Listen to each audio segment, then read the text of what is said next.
Que vous soyez une entreprise ou une association, si vous avez des salariés, vous avez très probablement déjà entendu parler de la rupture conventionnelle. La rupture conventionnelle, c'est une méthode pour rompre un contrat de manière amiable.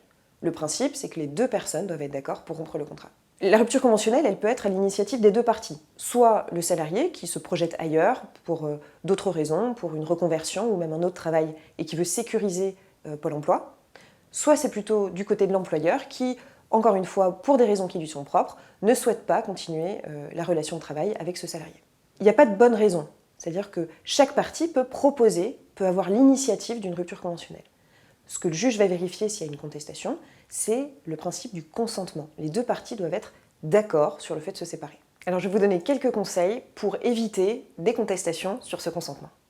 1. Bien organiser un calendrier, qui va commencer par la convocation du salarié à un entretien de rupture conventionnelle.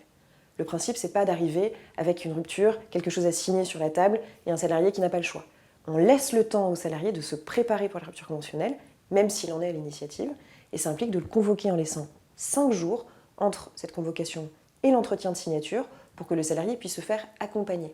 Il ne le fera pas forcément, mais il a la possibilité de le faire, soit par un collègue, soit par un conseiller départemental dont la liste est disponible sur la mairie du lieu de travail.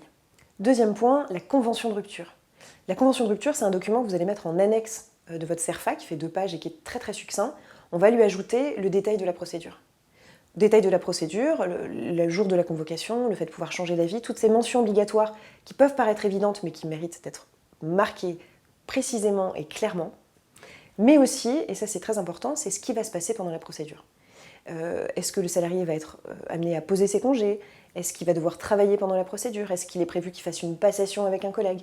Tout ça, on peut le marquer dans la convention de rupture et ça mérite d'être clair pour tout le monde. Et tout ça, c'est une recommandation, c'est-à-dire que c'est pas obligatoire, mais moi je vous recommande de le faire pour que les choses soient limpides de part et d'autre. 3. Le montant. On dit toujours que les deux questions de la rupture conventionnelle, c'est quand et combien.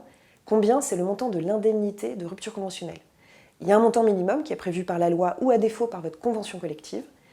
Ce montant, il est en moyenne de 1/4 ou 1/3 de salaire par année d'ancienneté en fonction du statut.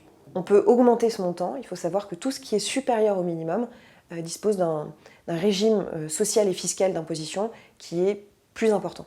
4. Si le salarié est protégé, c'est-à-dire que c'est un élu du personnel ou un délégué syndical, alors il y a une procédure qui est un peu plus compliquée puisque vous allez devoir demander l'autorisation à l'inspection du travail. Dans ce cas-là, faites-vous aider par un professionnel. 5. S'il y a une clause de non-concurrence au contrat, c'est à ce moment-là qu'il faut la lever. Dans la convention de rupture, on doit le marquer noir sur blanc. Vos anciens salariés, c'est un peu vos ambassadeurs, et une rupture conventionnelle, ça permet de terminer les relations de manière la plus consensuelle possible. Donc si vous hésitez entre plusieurs modes de rupture et que la rupture conventionnelle se dessine, allez-y.